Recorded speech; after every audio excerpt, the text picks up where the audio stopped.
Hello, everyone. Welcome back. This is the Blue Line Blast podcast. I'm your host, Jim Biringer, alongside my co-host, Matthew Blittner. We are joined right off the top from sportsology.com, Off the Post podcast, Sirius XM, NHL Network Radio, Russ Cohen. Russ, what's going on? Hey, guys. How are you? Doing well. All right. Bringing on big topic conversation. You see it on social media. NHL is on ESPN. But ESPN just picked up the WWE. Should the NHL be watching how ESPN covers WWE moving forward? I mean, I would. I would be curious as to, what they're doing, what kind of promos, what kind of spots, those kinds of things. Yeah, I mean, again, when ESPN generally jumps into a new entity, they go like both feet in. They go crazy over it. I think they did that with the NHL for a little while, and now I kind of think it's like I'm not sure how they're doing with it. I mean, I feel like, and I really, and it's not because I'm not worried about the studio show and stuff. I know that TBS does a better job with the studio show. Like I get that, TNT rather. I just feel like it's more about what channel do they get shown on for the games. That's the big thing. Like, aside from, hey, they do a great job when everybody plays on the same day thing. That's great. But how many times are they going to get shown on like ESPN2 or worse? Yeah, and look, it's always an issue of which, because ESPN has so many different distribution channels, but there are rumors out there, and you're very well connected on things, that ESPN almost wants out, so to speak, of the NHL biz. And they just signed WWE, but they were hyping WWE before that contract even came about. Yeah, they definitely were having them on more, and so I feel like that was inevitable. I do hear these things. I haven't heard it this offseason, to be fair. I did hear it last season, though. No, that is fair. I mean, it just feels like the coverage, the way, as Matthew said, the coverage of WWE coming in before even that PLE package was signed, which is their first one actually this coming Saturday, WrestlePalooza. But it feels like there's which more. Which is a horrible name, by the way. It is. It's an awful name. It's really is. It's not the first time an event has been called that, for the record. No, and that's the thing. It's like, your first one, it's got to be a little better, catchier name. This is kind of like not great. No, but it's interesting to see that, the way they cover the wrestling and even tennis, they had SportsCenter on location. They're going to put SportsCenter at WrestleMania, at the SummerSlams, at all these like big PLEs, but we rarely see it with the National Hockey League, and they're always on the morning show. It seems that they know they just promote that product a little bit more. Yeah, I mean, I'll take a page from Adam Silver's book and say, well, look, they watch the highlights. That's what they show for the NHL.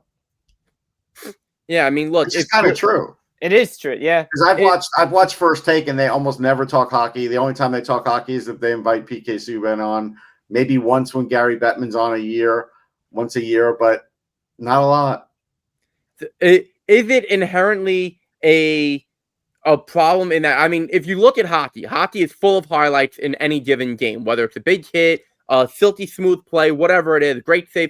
There's highlights galore in hockey, but for whatever reason, ESPN does not seem to, and you alluded to, TNT having a better studio show. Yeah. What could be the cause of this? I mean, ESPN is the worldwide leader in sports, and yet they're treating non-sports, and I know I'm going to hear it from wrestling fans, especially the two of you, about how, WWE is, it's fake sports.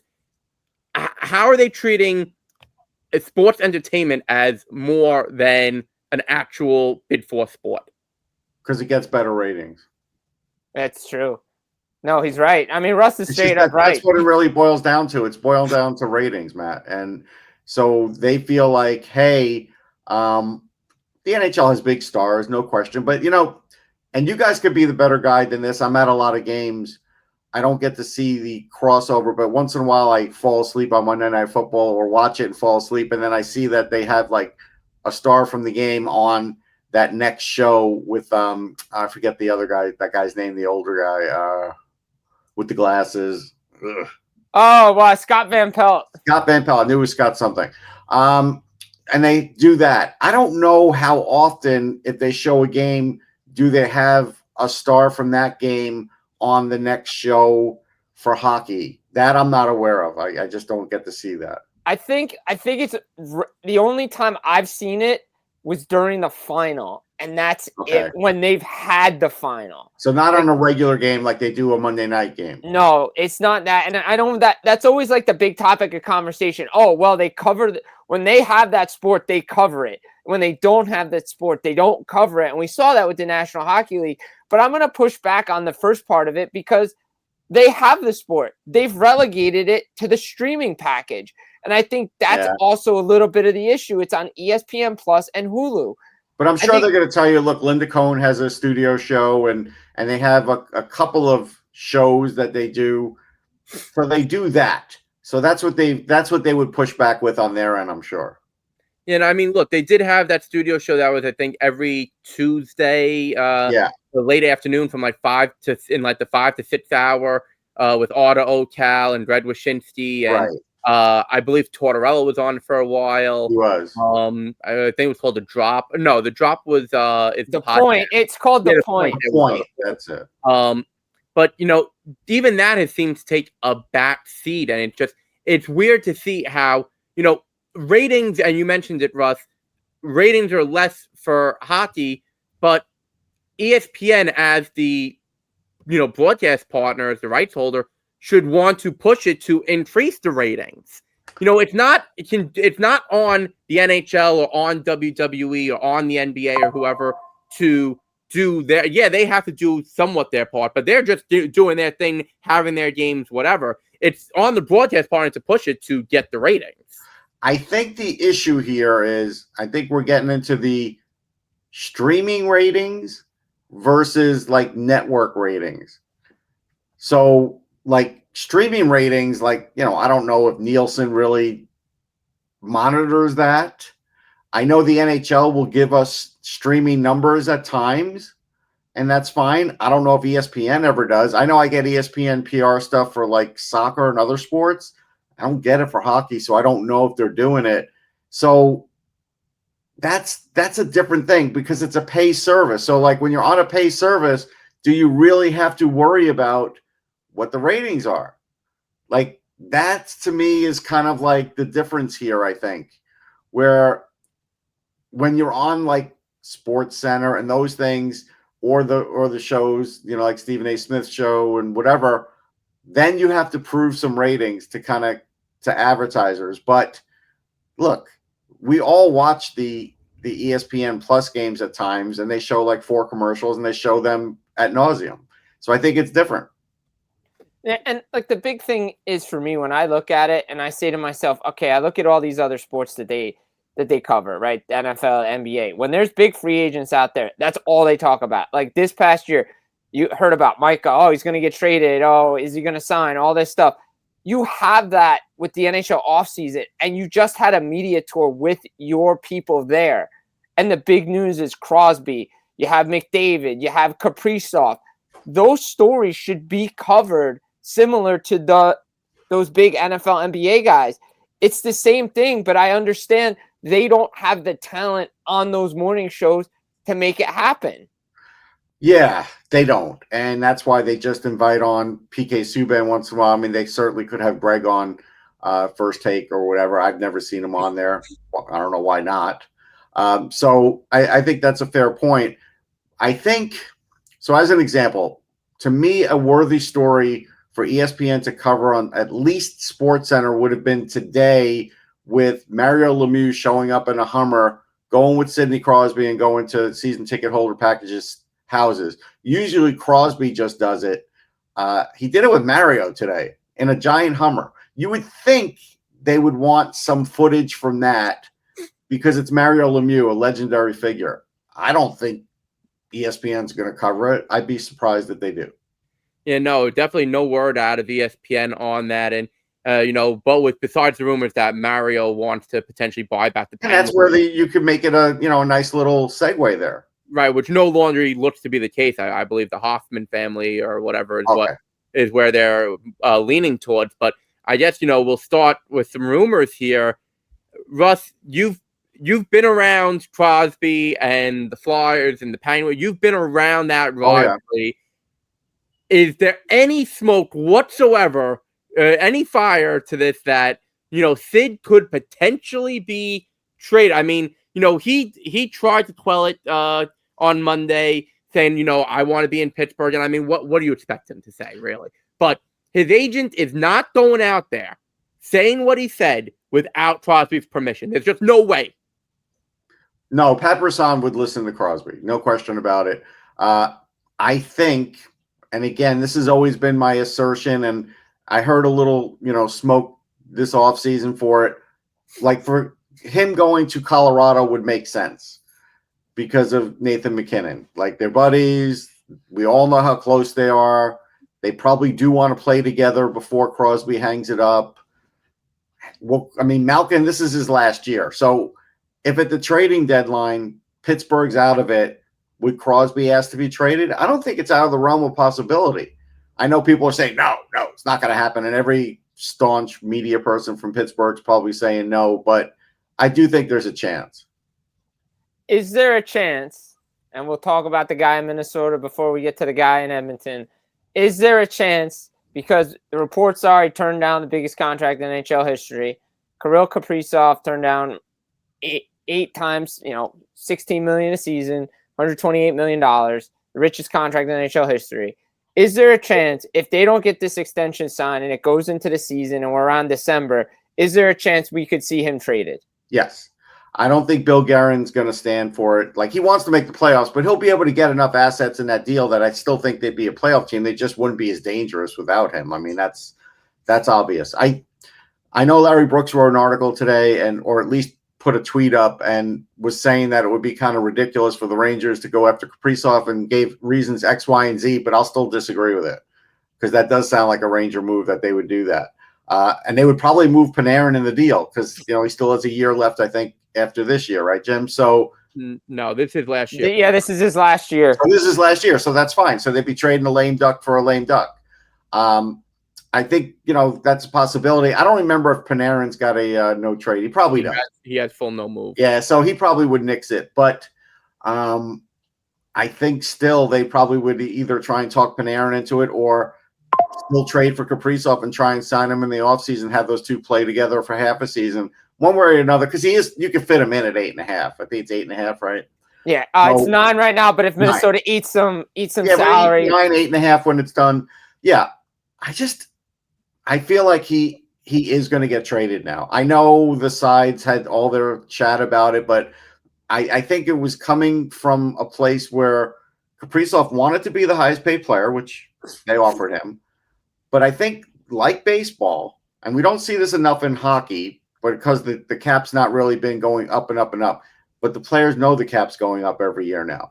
And so I think Kaprizov is probably saying, hey, I don't want 8 years anyhow. Thanks for that.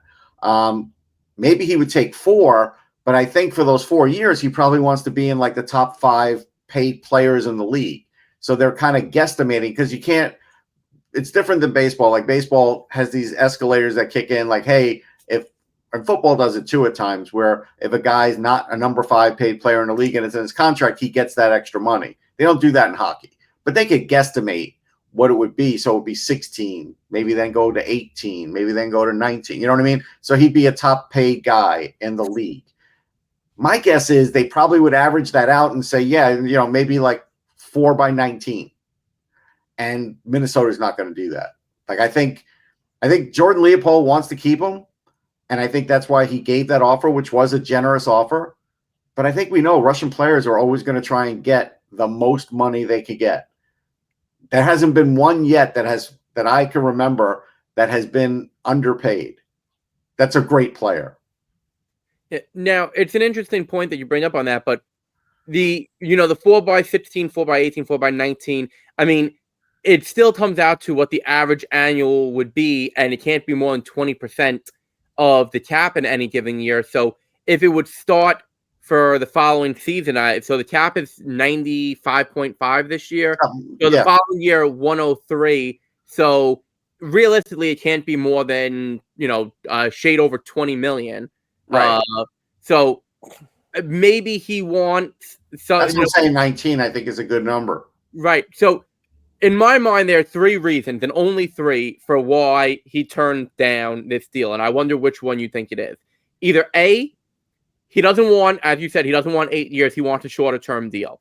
B, he straight up doesn't want to be in Minnesota long term. He does, he just wants, okay, listen, July 1st, I'm out of here, folks. Or he wants the absolute maximum. He's fine with the 8 years, but he wants, that 20%. And so let's call it 20 million. That way, even when his contract is over 8 years from the time it starts, he'd still be probably in the top 7 players, because let's be honest, other than McDavid, who's realistically breaking that in the next, 5 to 8 years? Yeah, I mean, McKinnon, I don't know when his is up, but he would be another guy that could, depending on the kind of years he has. I think I'm going to be like a Chinese restaurant in this and go a little bit from C and a little bit from A, because I do think he wants to be there, but only short term, and I do think he wants that huge payday. And that's what I think he wants. And so, again, now if he doesn't get that there, then yeah, a place like New York would definitely be a place he'd want to be, because every Russian player likes to hang out in Brooklyn, live in Brooklyn. We all know that. So big Russian community. Would he probably go to LA? Yeah, he'd probably go to LA. And there's probably 3 or 4 other places that he really would want to go. And then you have to kind of see, like if Utah comes calling, I don't think he'd go to Utah. It doesn't matter how good the prospects are, So somebody I saw, maybe Adam Proto was suggesting San Jose. I don't think he'd go to San Jose. I don't think he would view them as a winner for the next 2-3 years, even though they have pieces. I think he's looking for a more ready-made team than that. So I think that's where it gets a little dicey. Florida wouldn't have the money. So I think there's like 3 or 4 good places he could go, and I think that's where he would try and get traded if nothing happens before camp. If it doesn't happen before camp, I'm pretty sure it's not happening. Speaking of happening before camp, and I think switching up to Edmonton, where the North, it seems it's more from the outside, everybody taking what McDavid says and twisting it on his head. Connor McDavid, also eligible for an extension July 1st, hasn't signed a deal yet. We know the negotiation is going to take 5 minutes whenever they decide to sit down. What do you think is taking so long for McDavid to sign this deal? And will it be a shorter term deal, as we're all hearing? Well, I think first thing we think is, yes, he wants to be there. He definitely does not want to be there for 8 years. Why? Because I think he questions the team like we do. Like, hey, can they get over the hump? I feel like there's going to be a point where he's just like, listen, I've given my best here. It hasn't happened. Now I'm going to go elsewhere. And I don't know if he's going to do that off of this season, but if they were to start off poorly this season, it wouldn't look great. Like that could go south quick, and then he might even get traded. I don't think it's going to happen. So again, I think he's looking for like a 4-year deal, but I also think he's looking to see if there's some stability and there's a window. I think he's at least looking for one more window, because after that, it's fair to say, even though they have some great players, that they're going to have to retool like most teams.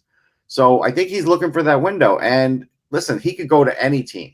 Like with the cap going up, there's probably 10 to 13 to 14 teams that would want him. And then there's probably only like 5 or 8 that he would consider. But yeah, why should he tie up his options when he's probably not sure about, who's in net? Like, yeah, they could all say they love Stuart Skinner, and I'm sure they do as a guy, and but they surely don't love his play when it goes up and down. So is that going to improve? Has the defense really improved this offseason? I mean, they've tried to improve secondary scoring, and I think they have. So there's that. Like, I think Stan Bowman's in a tough spot. I think he's playing it safe, and it's the only way he could play it. Connor holds every card. He does hold every card, and I don't believe that McDavid is going to hold out for the max the way like Kaprizov. No, I don't think that's the issue. Yeah, I think I do agree that he wants to see what the stability is going to be. Can they improve in net? Can they improve defensively? Can they improve in their various areas? But I do think that if he chooses to go elsewhere, and whether that's via trade and then a sign and trade, or whether that's in free agency straight up next July 1st, I think he'd actually be willing to do a maximum deal in terms of length, not average annual, but in terms of length. That way he shows the committee, he shows the city that he's still, that he's all in, whether it's New York, Chicago, Boston, Florida, wherever it is, because that would really, hammer it home and really build some goodwill. Not that he needs it, but to really build right then and there. Yeah, I think as I drop stuff, I don't know. I don't think he'd go to that many teams. I do think it would be a narrow scope. And so, yeah, I think he's looking for just that right mix. And I think look, if he was completely happy with the team, I think he would have signed already.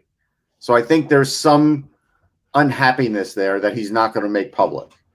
And that's just my guess. I don't have any sources on this or anything, but that's just my guess. Because it's not like they haven't done everything they could for him. But again, like a lot of other teams, like they're trying and they do make it to the Cup. A lot of teams don't make it to the Stanley Cup, but a lot of teams don't have Connor McDavid either.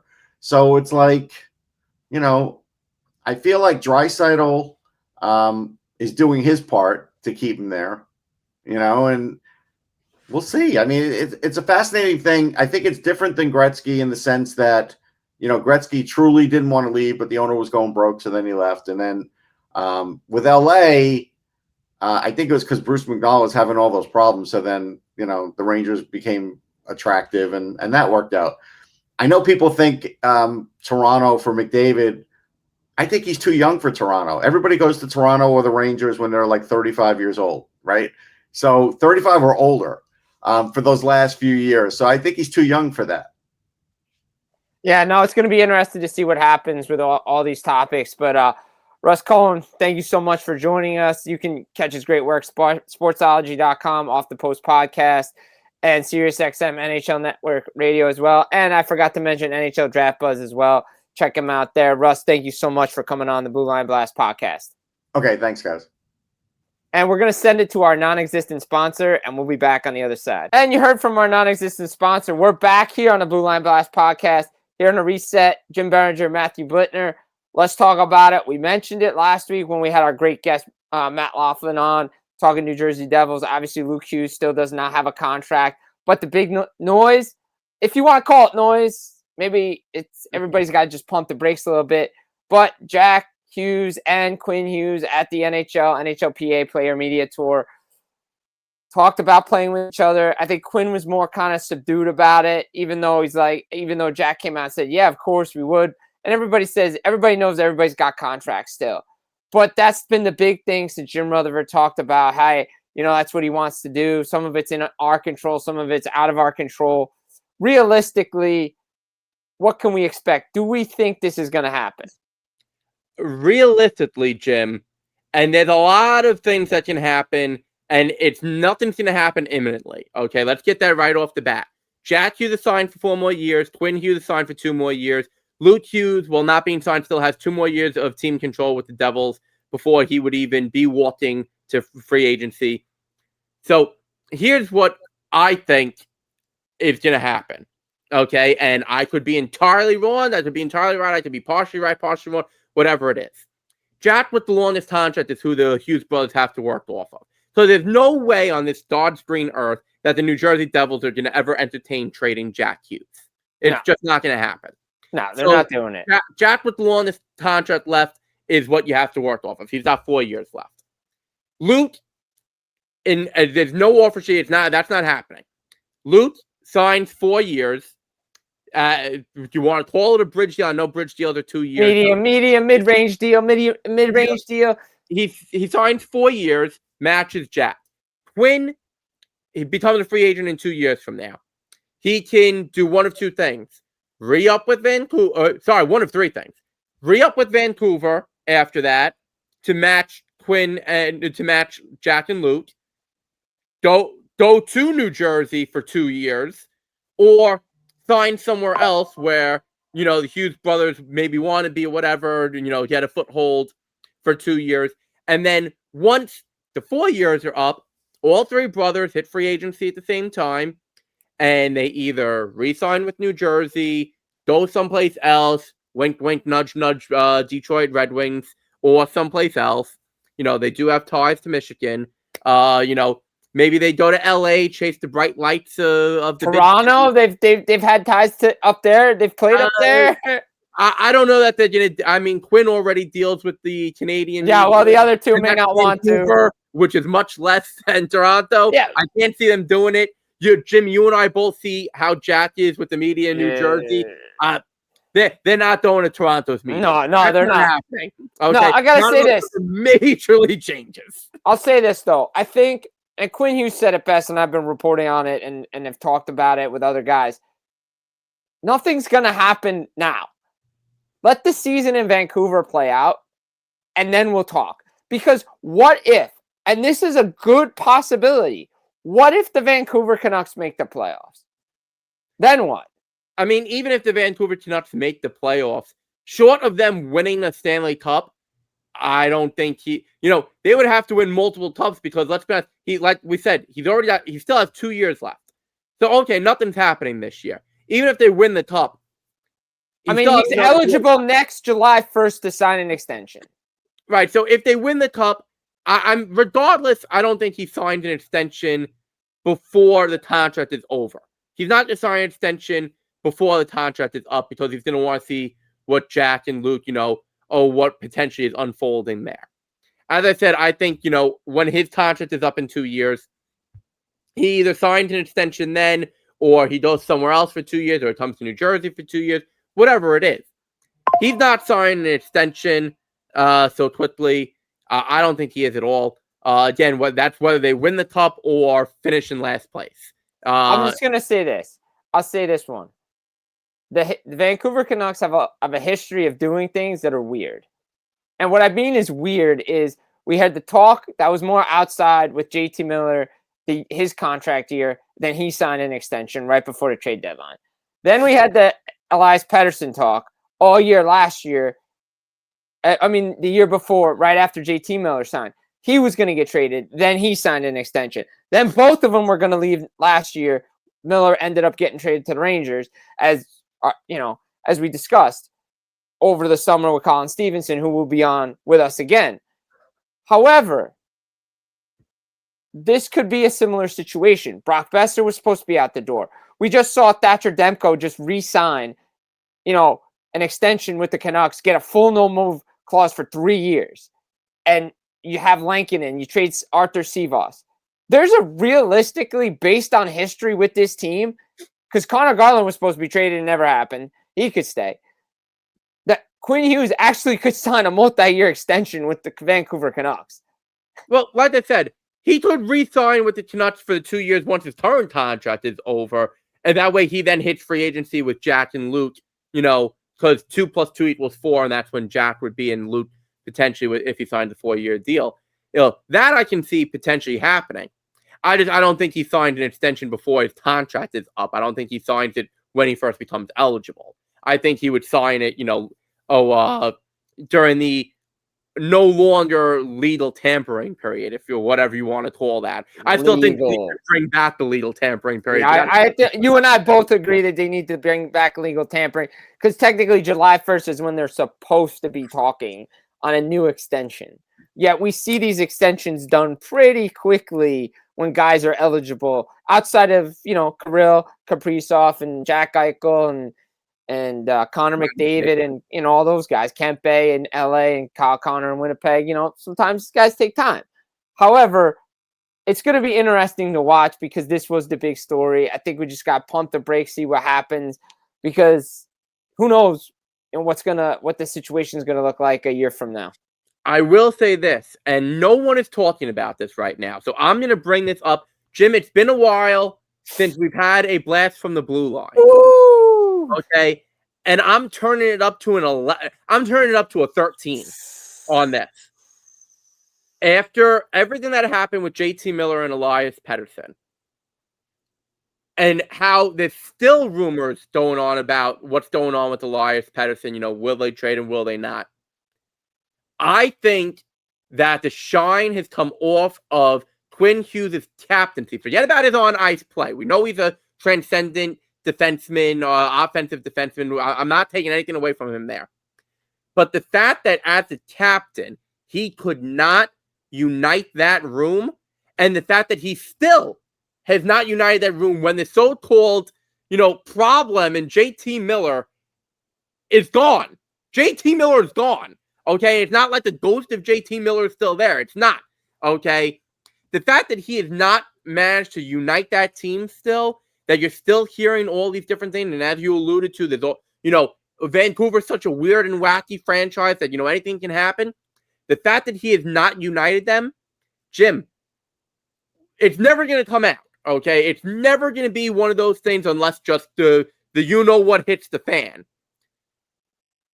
But teams might be a little weird. Yes, they know that they're going to get a transcendent on-ice player, but there's something deeper there that teams are going to be like, oh, well, what's going on with Quinn Hughes right now? Because how did he not unite this? How did he not do anything on this? The team already said, oh, yeah, we know he wants to play with his brother. Jim, something's not passing the smell test with Quinn Hughes. No, I mean, that's a very fair point. So, again, we missed 4 Nations, had the injuries in and out of the lineup last year. We know he just changes the game offensively for them and defensively when he's in the lineup. If everybody stays healthy, I think Vancouver could make the playoffs in the Western Conference. It's going to be interesting to see. But another team that's going to be interesting to see, we got a great guest coming up, Matthew.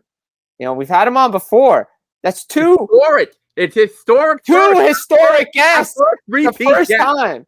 Again, a repeat guest. Tell the audience about it. So, he's a long-time sports reporter. I know he's going to hate the fact that I told him a long time because it makes it sound old. He's not all that old. He's not old. He's not. He's been covering the Rangers for a while. One of the most respected members of the New York Rangers beat. Writes for Newsday. Good friend of the show, good friend of mine, good friend of yours. We're going to be bringing in Colin Stephenson on the other side of our non-existent sponsor break. Jim, we promise one of these days the non-existent sponsor will be an actual sponsor.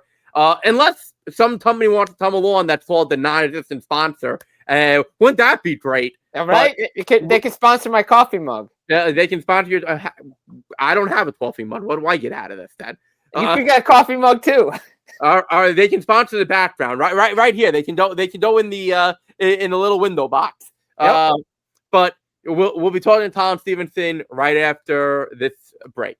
Welcome back, ladies and gentlemen, from our still non-existent sponsor break. I swear one of these days we're going to actually have a company that we can actually say sponsored by. But until then, again, this is the Blue Line Blast podcast. I'm Matthew Blittner with co-host Jim Biringer. We're joined now by our good buddy and a historic member of the show, Colin Stephenson. Colin being the first guest we've ever had return to the show, so clearly we must have treated him well for him to be so willing. Colin, how are you doing today?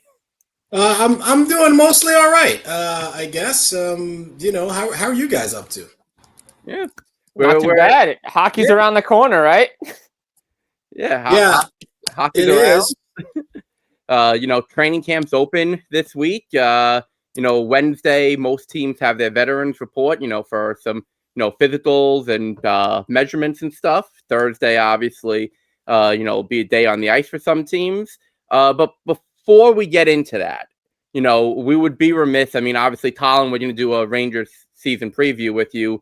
Jim and I, obviously, we do cover the New York metropolitan area here. The news came out Monday that Ranger great and NHL legend Eddie Jockman unfortunately passed away at the age of 86. Colin, as a esteemed member of the New York Rangers beat, if you can share a few words about Eddie. Yeah, it's funny. I'm not. I guess I'm old enough to have seen him play. I don't remember seeing him play, but I did interview him once, which is a the memory I have of him. He was a great interview. I chatted with him, for, I don't know, probably almost an hour, close to an hour. And he was great in terms of just all his memories and stuff. And we talked, actually it was during COVID. I don't know if you remember. You guys remember COVID? Something like that. I think it happened, right? Yeah, it happened. Years ago now. But yeah, so during the shutdown and there were no games and anything, we were looking for stories that we could write that would be of interest to people and fill the space and stuff. And one of the stories that I ended up chasing down was to talk to Eddie Giacomin, because it had been 45 years, I believe, since his return to the Garden on that night when they chanted Eddie, Eddie. I got a hold of his phone number and was able to make an appointment to call him and spoke to him. And he couldn't have been more wonderful, more sharing. I learned so much from him about what hockey was like in those days, and stuff I didn't know. I didn't know that he did TV for the Islanders after he had retired as a player, and I think he was a goalie coach for the Red Wings, and then he came back to the Rangers and stuff. He was great, and obviously what a beloved man by the fans. It was a stunning way for his Ranger career to end, I guess. I mean, I suppose you put him on waivers, and that happens even today, but then he gets claimed by the Red Wings, and like 2 days later he's playing for the Red Wings in the Garden. And the fans, hearts were broken, and the tribute to him was something that he never forgot. And he did. I remember him telling me that some of his old teammates, the ones who scored on him that night, like apologized to him for scoring on him, and I remember him telling me that he lived in on Long Island, because in those days the Rangers practiced on Long Island. So he went home to his home on Long Island after the game, and all of his old Rangers teammates came out and met him at his home and partied with him all night long until 8 a.m. and stuff. So he was a real cool dude. I mean, I didn't know him from a hole in the wall, and yet he was willing to share all that stuff with me, and it ended up being one of my most favorite stories. So, rest in peace to Eddie, a beloved icon in Rangers franchise history, and he did a lot of good things for this franchise, and people will remember that always. Yeah, and obviously, thank you for sharing that. And for viewers out there or listeners, obviously, you can check out the feature on Eddie Giacomin in the Newsday archives, on the digital Newsday archives. So make sure to check that out so Colin gets. It was written in 2020, so you're gonna have to go if you go and check it out. You're gonna have to do a little search. Just type Eddie Giacomin and then type my name. It should come right up. Yeah, well, thank you for sharing that. And I mean, I got to meet Eddie a few times at the Garden early in my career as Stan Fischler's intern. I remember one time I actually went down it was during the second intermission, and they had shown him on the Jumbotron at the Garden, and I saw and I knew that, the Maven would want me to try to talk to him for a story. So I went down from the press box, went down to where he was sitting, introduced myself obviously as Stan Fischler's intern. Jockman took one look at me after hearing that I was Stan's intern. He said, "Another one?" He said, he said, "You guys multiply faster than rabbits." We scheduled an interview for a couple days later, which he was very polite in doing. But when I told that to the Maven, he was hysterical laughing at Jockman's remarks.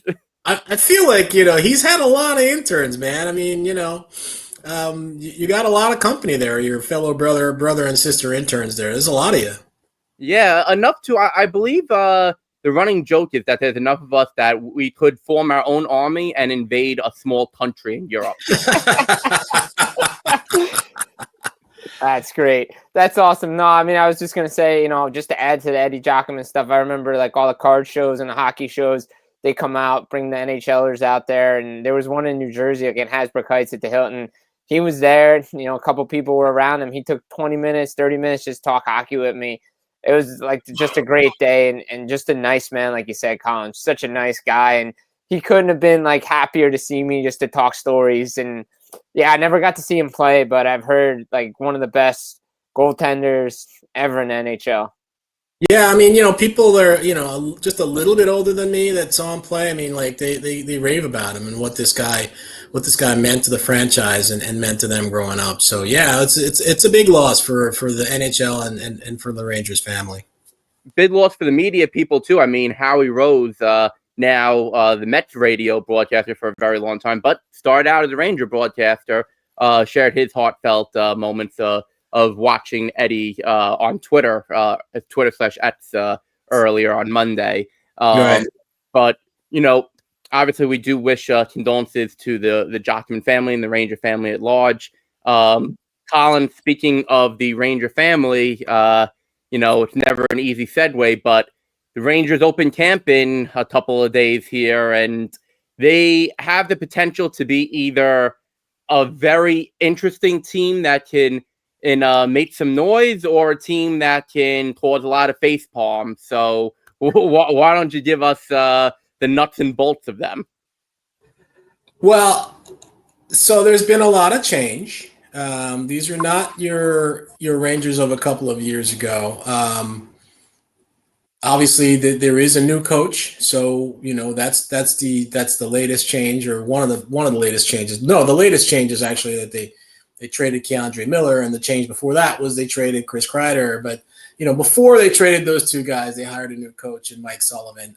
So yeah, no, it's a different looking team. Like, this is a team that we all know went into the at the tail end of the Henrik Lundqvist years, went into the rebuild in 2018. That lasted about 3 years. It got out of it a lot sooner, perhaps, than they had planned. And, they got lucky. They got the number 2 pick overall one year. They got the number 1 pick overall the next year.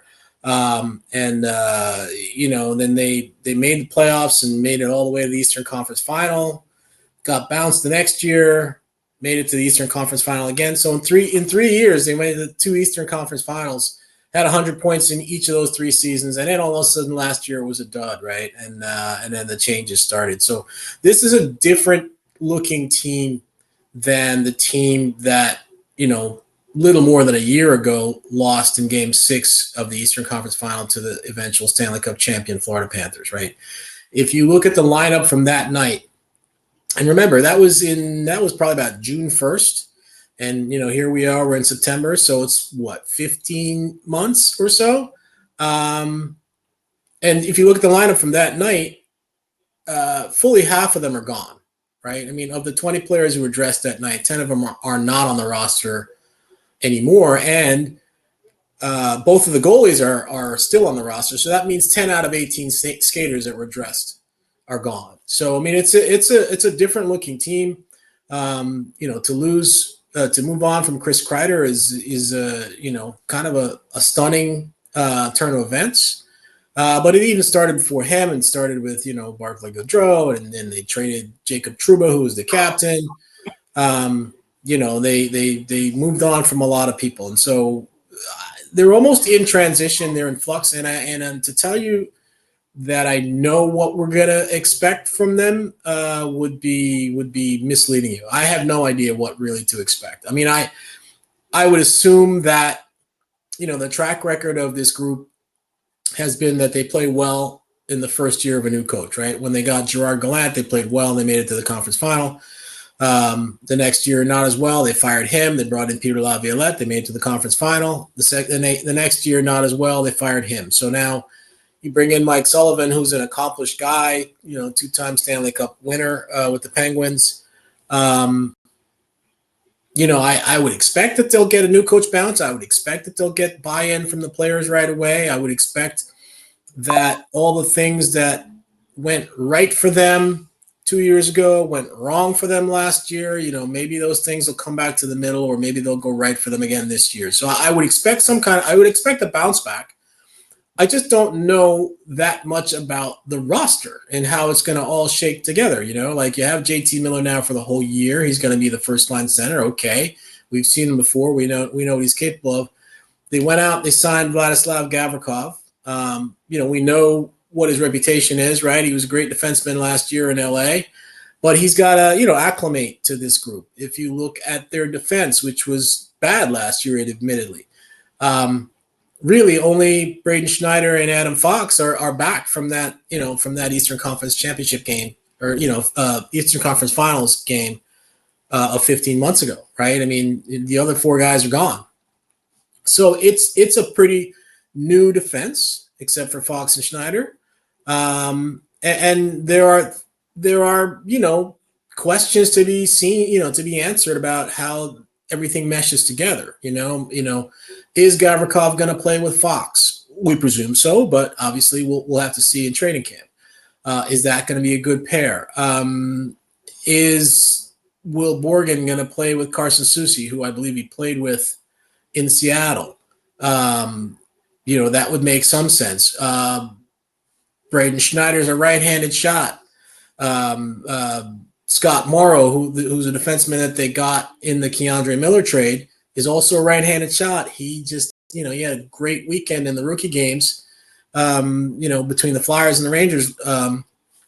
And I fully expect that he's in the mix to make the team. So if he makes the team and Braden Schneider makes the team and Borgen and Fox, that's four right-handed guys. Somebody's going to have to play on the left side, that kind of thing. So there are a million things that, we don't know what it's going to look like. Is Mika Zibanejad going to be a center, or is he going to play on the wing? I think he's going to play on the wing from what I understand. But, these are things that we're going to have to see. And then, of course, perhaps last, if not least, which young kid's going to make the team, right? Is it going to be Brett Berard? Is it going to be Brennan Hoffman? Is it going to be Gabe Perreault? There's not room for all three of them. And I think they're all pretty similar players who are going to do similar things. And so I think it's ultimately just one of the three of them that's going to make the team. So these are the kinds of things that we'll be looking to see how they play out in training camp and in the preseason. You mentioned the new coach, and, Sidney Crosby was asked about Mike Sullivan, and, he told the guys, hey, this is the message. You better be prepared to work hard. But besides working hard, last year, again, a lot of the outside noise, a lot of distractions for the Rangers that seeped into that room. How do they keep the outside noise, or as Nick Saban likes to call it, the rat poison, from getting inside the locker room? Because that kind of is what sunk the Rangers, and they couldn't get it back on track. Yeah, no, you're right. There was a lot of problems last year in terms of, people were grumpy. They weren't happy with certain things and how certain things went down, right? They weren't happy with the way that Barclay Goodrow was removed from the team. Yes, there was a salary cap issue, and he was always going to be a guy that made a certain amount of money and was likely to be a salary cap casualty. They were going to have to move on from him in some way or other. But the way that they did it, and the fact that he didn't have notice and stuff. I remember when he came back with San Jose, he was telling us that I think he found out, I think less than an hour after it happened, that he'd been placed on waivers, and so I think that left a sour taste in a lot of people's mouths. The whole episode with Jacob Trouba and them trying to move him in the summer of 2024, it didn't happen. And then, obviously they ended up moving him probably in November of 2024 after the team started playing poorly. I think that rubbed a lot of guys in the locker room the wrong way. But, here's the thing.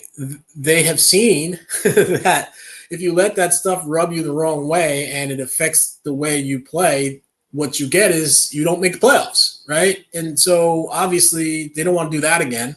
So I think that, they'll come back with a little bit better attitude. It's, you're a year removed from all that stuff. The departures of Kreider over the summer and Keandre Miller over the summer were handled much differently, where both players said, in their post, in their interviews with their new teams, that, they were, in the loop as to what was going on. So, I do believe that Chris Drury, the general manager, has mended some fences as far as that's concerned. But I also think that, hey, listen, the players know that they can't do this year what they did last year. They have to be better. Everybody has to be better.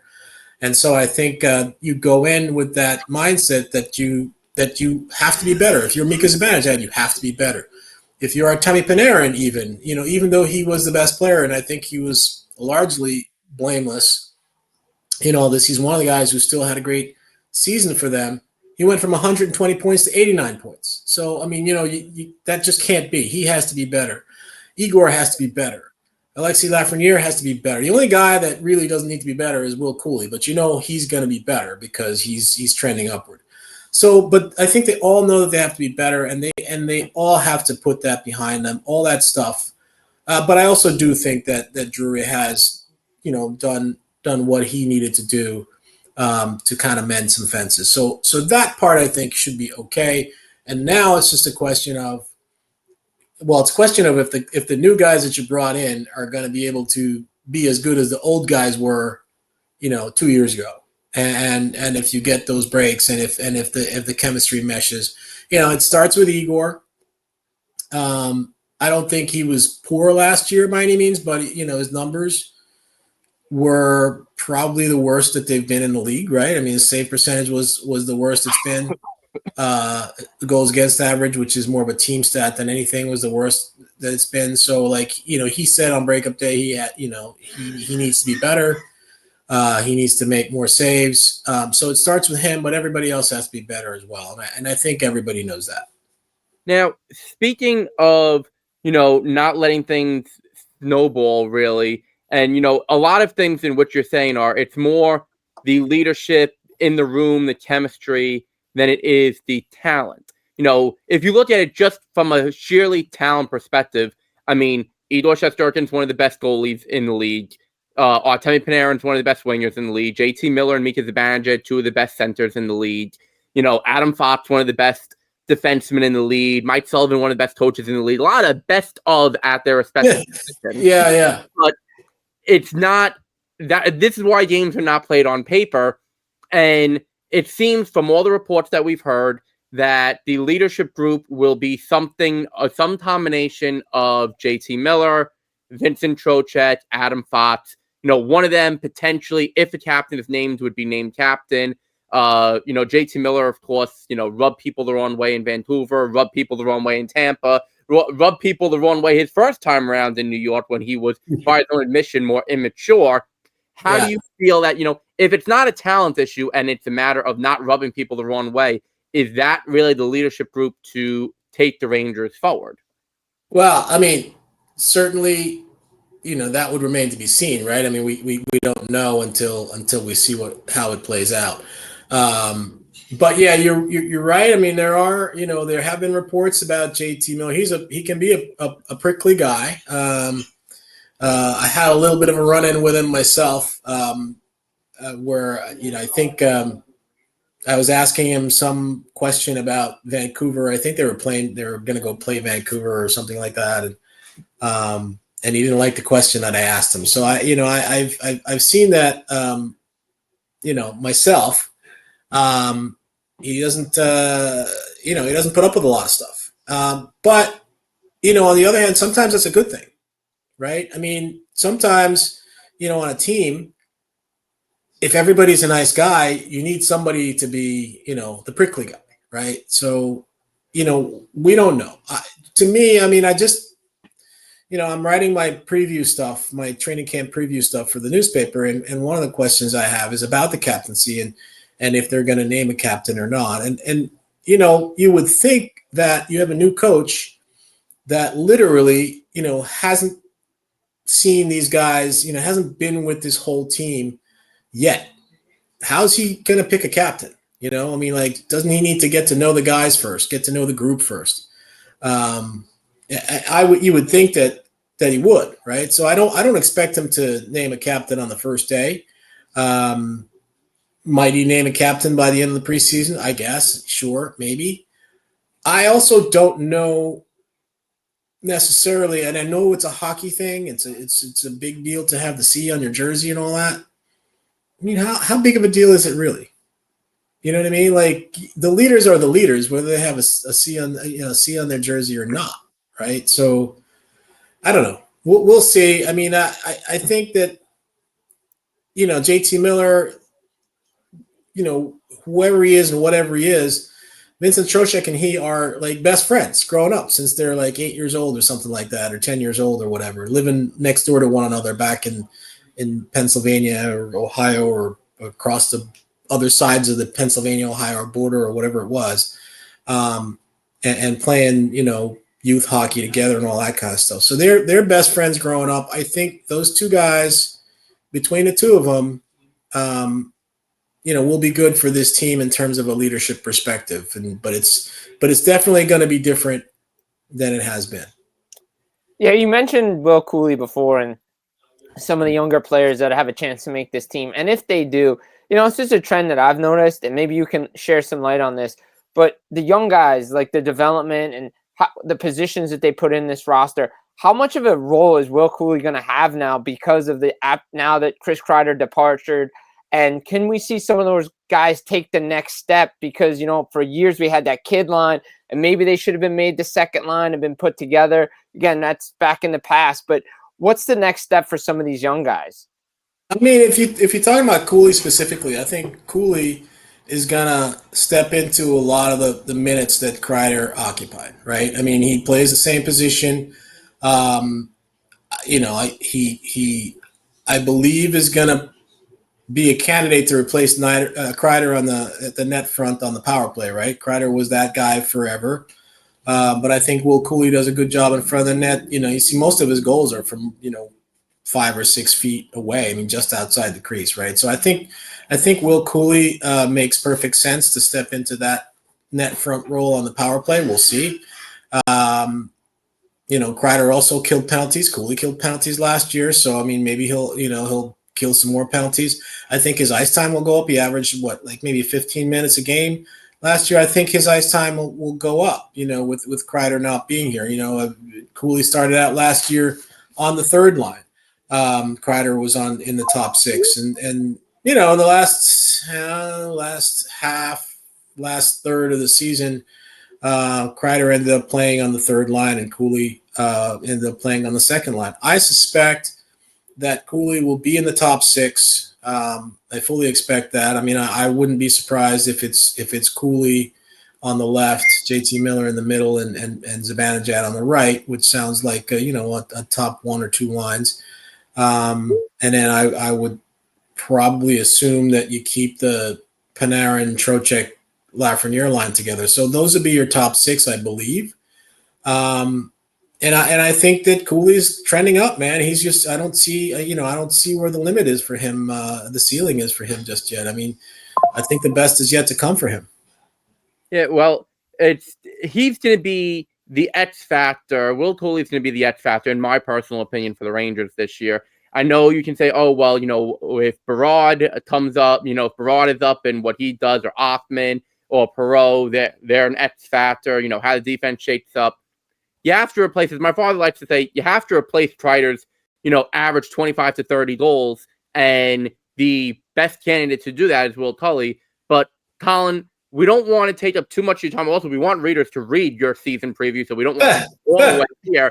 So we're going to ask you this, as we do from all of our guests who are previewing teams for us.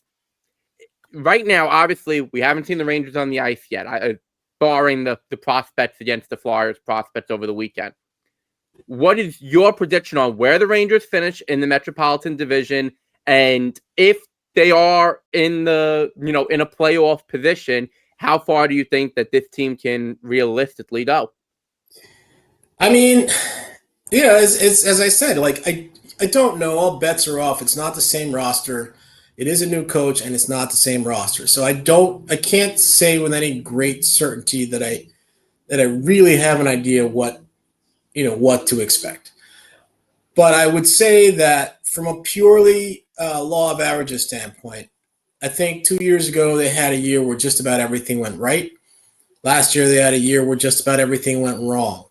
I would expect there to be some kind of market correction this season, coming back to, where they're supposed to be. And I think if guys play to the backs of their hockey cards, I would think that they'll be a playoff team at least. You know, I mean, it's hard for me to imagine a team with Igor Shesterkin playing as well as he can, being outside of the playoffs, unless everything else goes wrong. So unless things go completely wrong again, like they did last year, which seems unlikely, I expect that they'll be a playoff team.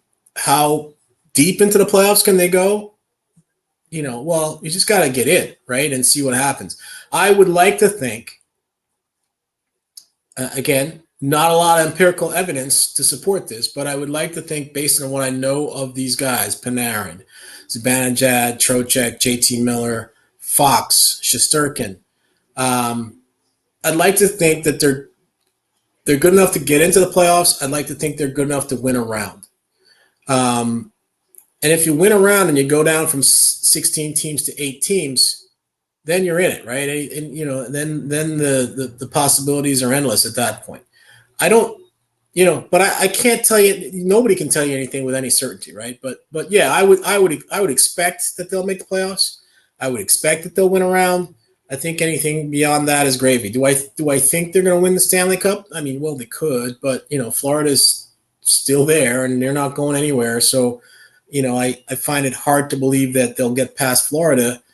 But you never know, too. I mean, there could be trades. You know, you know, we haven't talked about that, but we saw that Kirill Kaprizov turned down, you know, an offer to be the highest paid player in NHL history, right? So that suggests that, you know, he doesn't want to sign a long-term deal with Minnesota, and if Minnesota decides to trade him, he could be out there, and the Rangers will have cap space, and you know, maybe they can make a deal for him. So you don't know what kind of trades, you know, are possible at the deadline or before. So I don't really know, but I think, you know, the roster currently, as is, I think if everybody stays healthy, should be good enough to get them in and get them around. Very well, succinctly put, Colin. And you know, thank you for, you know, coming on here today to you know, give us your thoughts on the Rangers season preview. Ladies and gentlemen, make sure to stay tuned on the other side of the break as we have more of a Loaded Blue Line Blast podcast. In the meantime, we will have yet another non-existent sponsor break for you. We're back from our non-existent sponsor, Colin Stephenson, Newsday. Great guest, great friend of yours, great friend of mine. Great friend of the show. Great friend of the show. Like Russ Cohen, great friend of the show, too. We got to, you know, got to be fair to Russ Cohen, too. Great friend of the show. You know, we actually made a mistake a segment ago. So, Colin, yes, first guest to come back on twice. Russ, too, actually. So, this show is historic that they both, you know, Colin did come on the show before Russ ever came on the show, I believe. Gotta look at the archives. Right. But they both came back for repeat appearances. On the same day. On the same show. So I guess we'll call them both historic guests. Historic guests. Hey, that's what we do here on the Blue Line Blast podcast. We make some history. We got to wrap it up. We've mentioned it throughout the summer when we've been on. Hockey Canada, 5 players that were acquitted in the Hockey Canada trial are all now eligible to come back to National Hockey League as of, I believe, October 15th. They're allowed to sign contracts. Sign October 15th, play December 1st. And play December 1st. Their report, and obviously a couple big names out of this, Carter Hart being the biggest, Michael McLeod, former New Jersey Devil, is there as well. Carter Hart getting probably the most attention out of this, although I do not understand why a team and how a team could give a goaltender a multi-year contract when he hasn't played in over 20 months. That to me is a little head scratching. I know I've heard, you know, some teams out there. I don't know if he's going to go back to Philadelphia, doubtful. Edmonton, maybe. LA, Carolina. There's not a lot of teams that are quote unquote where he can help out, is a winner, because the teams that need, those teams are pretty much setting goaltending right now. It's usually the other teams that need goalies. So if I was him and I'm looking at the situation, I would try to sign like a 1-year deal with somebody, try to get my stock raised and get moved at the deadline, because somebody's always looking for goalies at the deadline. Well, so Jim, I'm gonna challenge a couple things that you said there. First of all, I don't think anyone would even consider offering a multi-year deal because, as you said, he hasn't played in 20 months. Yeah. He didn't play over in Europe like some of the other players did who he quitted. So, and he was on the downturn a little bit. He was struggling in Philadelphia during that last little bit. So, he's not going to get a full contract anyway. And to get into semantics, I mean, 1-year deal, it's going to be prorated. It's not going to be, a full contract anyway. So he's going to want to sign just for the rest of the season in order to then go, hopefully reestablish his market and then go into free agency and potentially sign a multi-year deal there. I agree. I don't think he goes back to Philadelphia. I don't think he goes to Edmonton for a couple of reasons. Not even on ice reasons, potentially Edmonton. No, PR stuff. Carolina, I don't see them doing it. I don't see Rod Brindamore really being so willing to deal with the PR problems that it would bring, as much as Carolina does need goaltending. Jim, I do wonder, and this is not something that's out there. I'm not taking this off of any report. I'm not taking this off of any source. Would he potentially consider being a backup in Florida to Bobrovsky? Yes, they have a new backup, but the backup is only signed for this year. Florida's shown that they don't really care too much about a PR issue. So, Bill Zito has proven that he doesn't necessarily care about if a player is going to be a PR hit, as long as they don't cause any issues in the room and they can help the team win. Bobrovsky's getting up there in age. He's going to be a free agent shortly. Could he potentially work his way back in as a backup? Because by the time he's ready to come back, okay, let's say it's December 1st. Let's say it's a week after, just a conditioning stint, all that stuff. Well, he can work. From the understanding of the rule is once he signs October 15th, he can play in the AHL for a month. Well, no, he can't go on a conditioning stint until a couple weeks in November. Right, but he could go on in November for close to a month, if not a little less than that. I believe it's like 2.5, 3 weeks. Yeah, but it's more than a normal condition. Right, but by that point, Florida should be able to see what they have in their new backup. And I know teams don't like carrying three goalies, but we're seeing it more and more in recent years. Could he potentially, and then if he reestablishes his value and reestablishes how he is as a goalie, potentially then take over for Bobrovsky? I don't think so. I'm going to push back on that, because I think they want to re-sign Bobrovsky to a short-term deal, because I think they want him to mentor Daniel Tarasev. And 2, the cap. Like, let's be honest, like whatever they're giving them, don't forget, Matthew Tkachuk is only $3.8 million on LTIR because of the new rules. So they just signed all these guys to PTOs. They have guys on 1-year deals that are at league minimum. I don't know if they could fit Hart under the salary cap. Well, remember, it could be a prorated portion because it's not a full season. Right, I understand that, but still, I'm not sure. I'm not sure if they can make the cap work unless somebody else gets hurt along the way.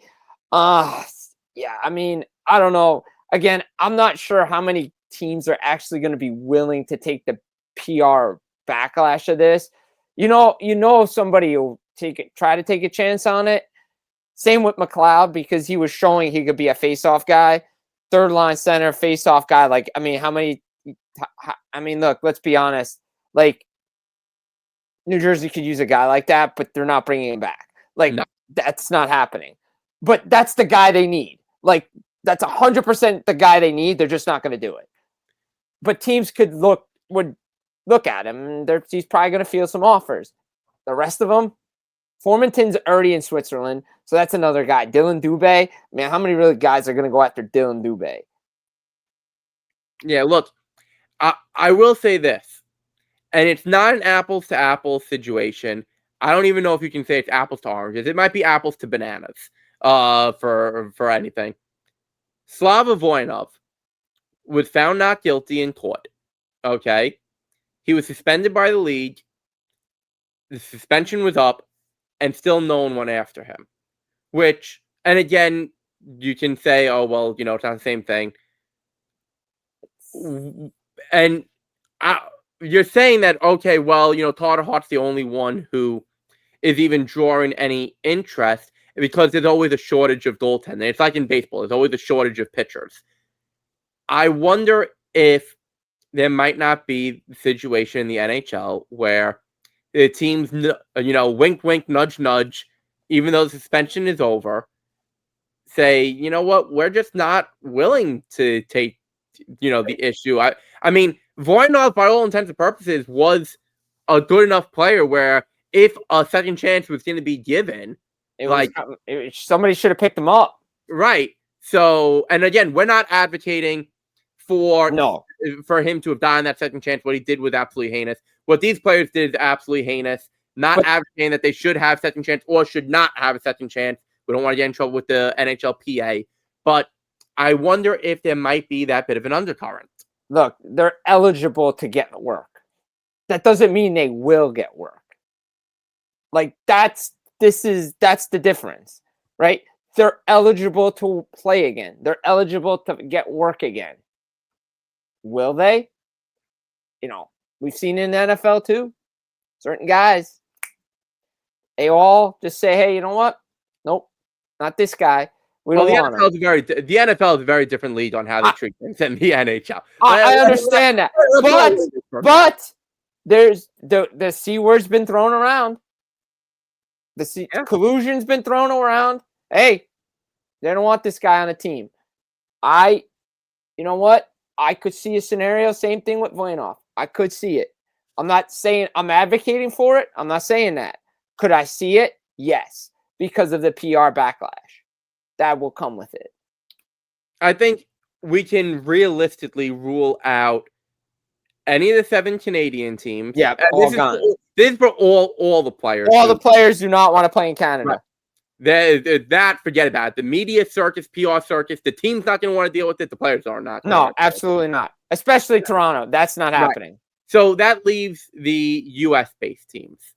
I think you can safely rule out any big cities. Right, okay? Big cities, no. Buffalo, no. But I don't know if Buffalo really qualifies in that, but yeah, but I'm just saying Buffalo is near the border. I'm just saying the media circus. Oh, okay, but I mean they did deal with they did deal with Kane, so yeah, they got him out of town. I think LA obviously is out. New York out, both Rangers and Islanders. Although, I mean, to be fair, the Rangers have a history of not giving a crap about PR hits, so who the heck knows that? But they, they have their own PR hit that they're going to be dealing with all season in Artemi Panarin. Yeah. So, we'll see. I think that Kyle Dubas over in Pittsburgh would try to steer clear. I think Dallas tries to steer clear. They're going to be cities. I think Utah tries to steer clear. I think a lot of cities are going to try to steer clear of it.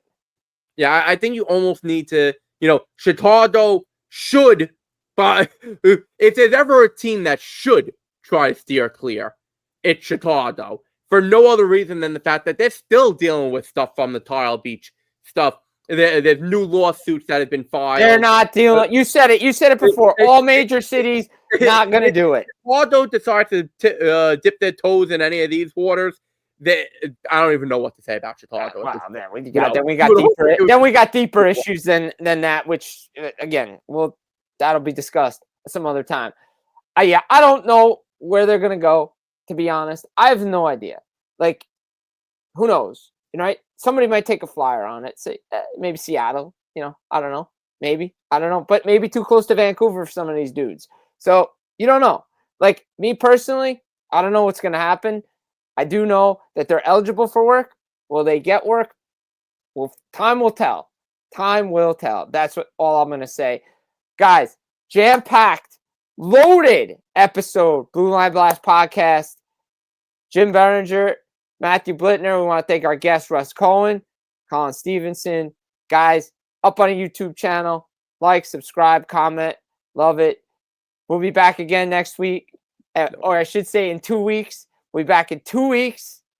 Little break, and get ready for some hockey. Guys, take care.